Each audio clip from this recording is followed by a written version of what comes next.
Good afternoon, everyone.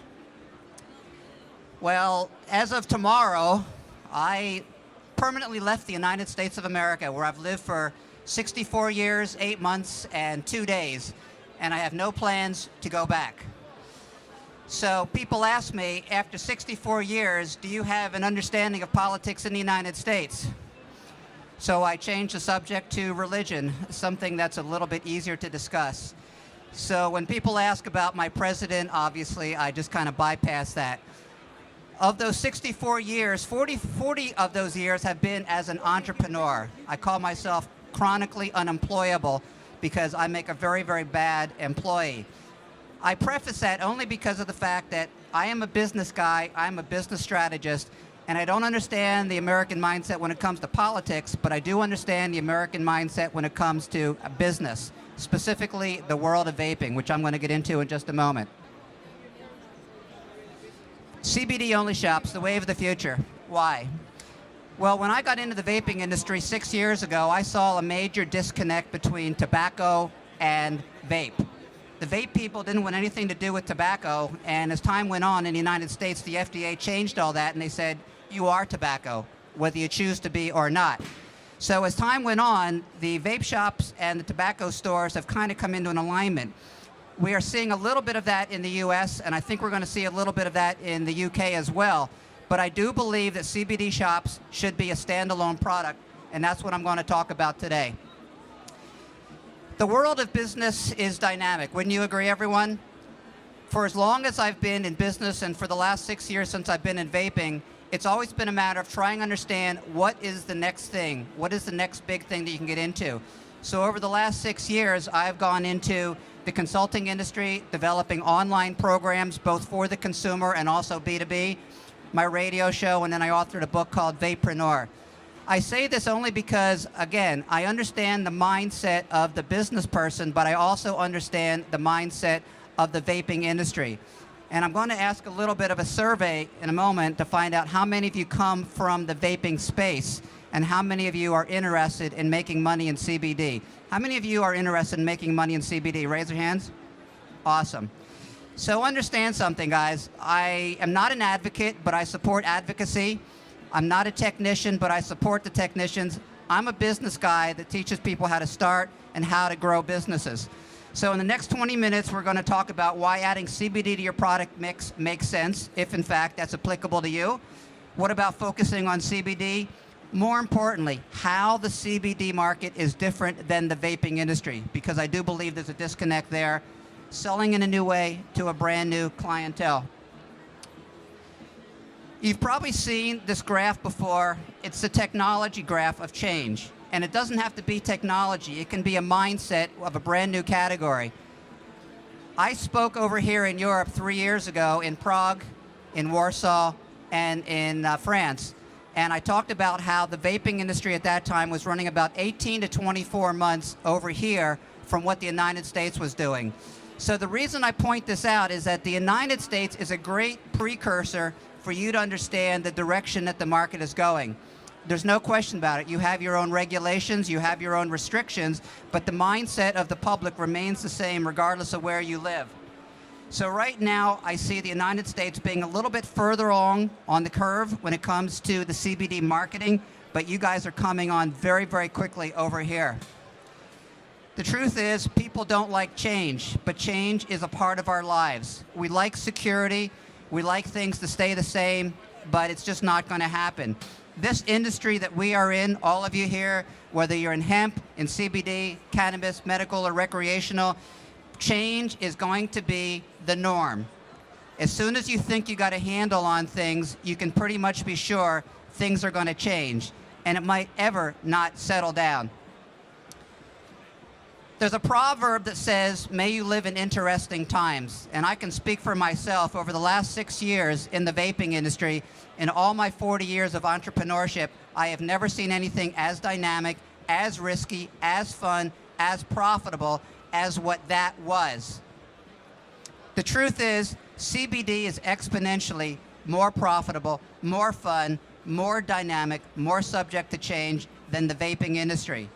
We are looking at right now in the US about a $600 to $700 million industry and by 2020, you're looking at probably a $10 billion industry. You're going to see similar growth over here in the UK and throughout the European Union. I have to stop for a moment and give thanks to the Expo organizers. Wouldn't you say that for the very first time out, these guys did a kick-ass job? Give them a round of applause. I have been to dozens and dozens of expos all over the United States and throughout the world, and usually the first one is a little bit sketchy. This one is very well attended, very well organized. I give you all props for being part of it, and thank you for making it as part of it as me. So let's talk about the differences between vape shops and CBD customers. I am a student and a teacher of the demographical differences between the baby boomers, which I am, the Gen Xers, and the millennials. From the B2B side, everyone has their own motivation for what they do and why they do, and on the B2C side, the same thing holds true. If you are coming from the vaping industry, and if you are thinking about or are adding CBD products to your mix, I want you to pay attention. If you are not in the vaping industry and are looking to monetize the growing CBD trend, then I want you to especially pay attention, because I believe that CBD-only stores are going to be the most lucrative business that you're going to find, other than becoming a manufacturer and distributor that involves a lot more work than what the average person might be able to handle. You can start a business like this without a lot of money, without a lot of time, as opposed to other things. Let's look at the differences between a typical vape shop and a typical CBD shop. For the vaping industry, it's mostly male, mostly youth-oriented, more millennials than anything else, more social media friendly, and in many cases, they vape for flavor and for the social aspects of it.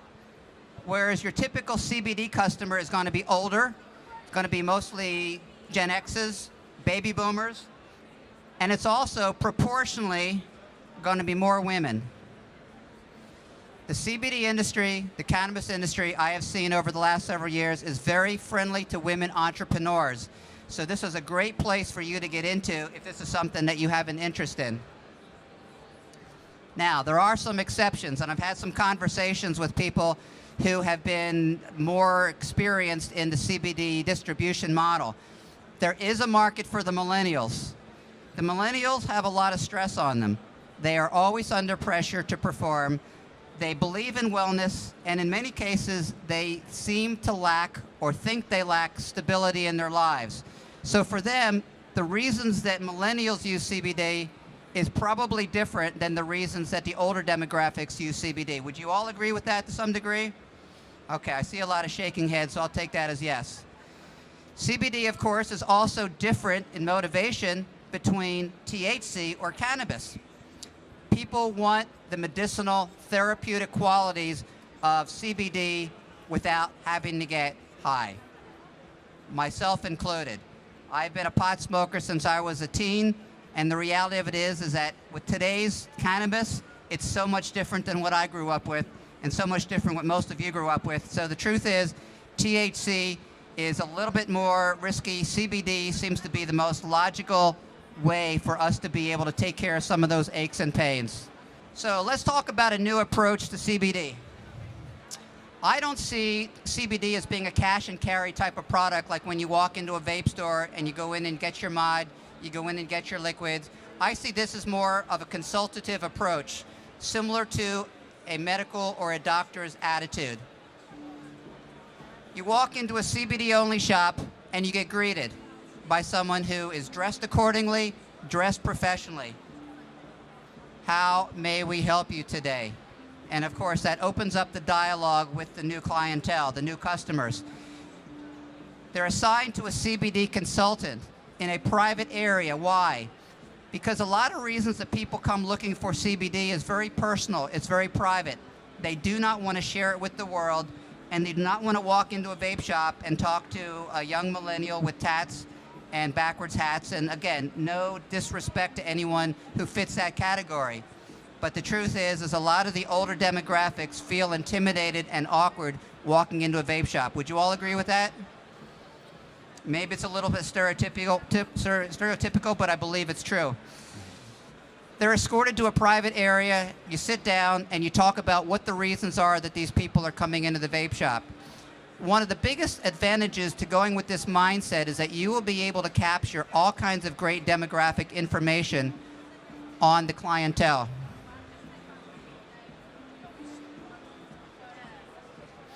So let's talk about your litany of products. Obviously, the world of CBD is expanding into a lot of different areas. You have your tinctures, you have your gummies, you have your creams, you have your salves. You have your bath bombs and your beauty products. I had a call a few days ago with a consulting company in Chicago, and they had a client that is looking to get into CBD, and they were asking where I thought was one of the biggest growth areas in the future. And I think it's right here. It's in beauty products and cosmetics, because it's very women-centric, it's very woman-focused. It may or may not contribute to anti-wrinkling or anti-aging. The jury's still out on that. But the reality of it is that you're going to be seeing CBD incorporated into Estee Lauder and a lot of other name brand pharmaceuticals and a lot of name brand cosmetics in the years to come. Most women have been historically very afraid, very intimidated, very awkward to walk into a vape shop. That's going to change with this type of mindset. You also have CBD drinks, which you don't have to go very far because there's CBD drinks everywhere. You have food, you have snacks, you have spices. Now, I was asked to pull one of the slides out about animal products because apparently this is something that's still a little bit sketchy along with herb. And I don't believe that there's any solid answers one way or the other. So we're just going to bypass that because that's one of those things that will end up fixing itself as time goes on. The truth is, for a vape shop to be carrying these products is too much. It needs a dedicated, focused, professional approach, and that is how you're going to attract the main consumer. The Nancys of the world, the 40-plus-year-old woman, the 45-year-old guy, the 65-year-old women and man, the older couple who have arthritis, who can't sleep, who have aches and pains from decades ago of sports injuries. You need to give them a comfortable environment so that they feel that you care about them.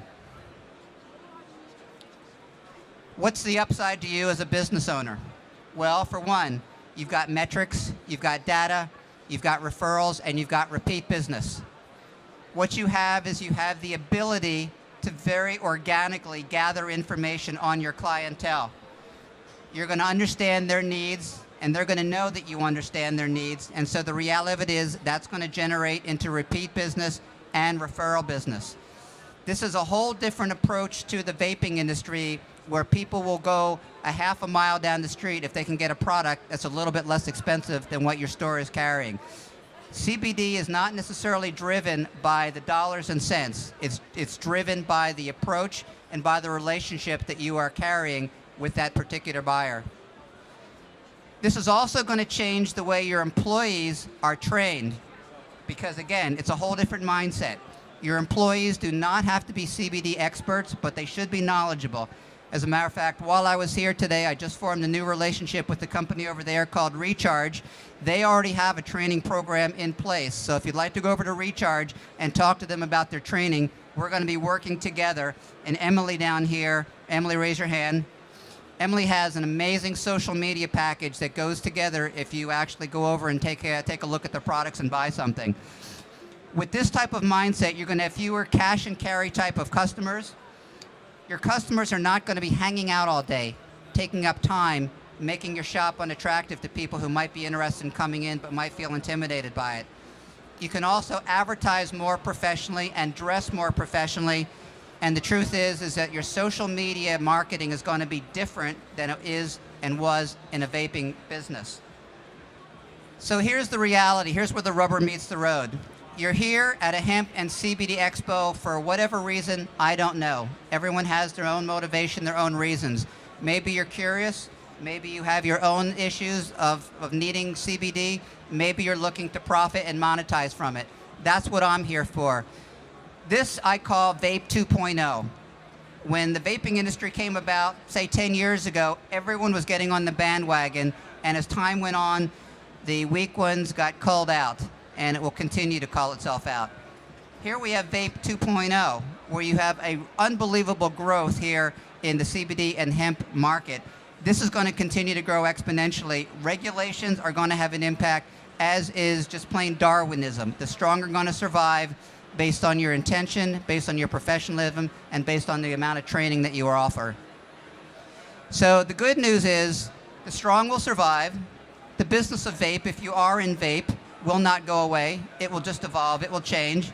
And there is money to be made by the survivors. So that is pretty much where I end, and I open it up to questions if anyone has any specific questions. Again, I'm a business guy. I want to help you understand how to profit from what I think is the wave of the future, which is the CBD market. So if anyone has any questions, I'm here. If you'd like a copy of this presentation, norm@vapementors.com. You're welcome to email me. I'll send you a copy of the presentation, and that's my WhatsApp number. So again, I am permanently based in Europe and the UK. You're always welcome to reach out to me anytime. Any questions? We have a question there, Robert. Hold on a sec. And just wondering what advice you would give to someone who's literally starting out in the industry as a CBD retailer. You already have a shop? Yes. All right, so if you already have a shop, it's a what shop? It's an online shop. Well, online's a whole different world. You know, online is easy to get into, but it's also highly competitive, exponentially so compared to having a retail shop. You know, if you're going to be an online seller of CBD products, make sure you get high quality products, make sure you're attentive to the servicing of your clients, make sure you offer awesome ironclad guarantees. You know, if you promise that you're going to do something, make sure you do that, and just price fairly. I don't believe you have to be the low price leader. There's only one Walmart in the world. I don't believe you have to compete on price. What you compete on is service and professionalism of the industry. Yes. So are you aware of the state of the high street in England? Because it's a bit of a mess. And it's rates and rent is really high. And so would you still, sorry, go on, that's basically it. Well, again, if rents are an issue, if retail location is an issue, we can talk afterwards and we can discuss all that. I've been in England for all of 15 hours, guys. So I can't say I know all of the rules here within this particular country. I'm a business 101 guy when it comes to CBD and when it comes to vape. And as one of the gentlemen said earlier, I've learned a lot just in the few hours I've been here about the specifics of what's going on here in this country and the changes that are potentially imminent and coming. We have a question back there.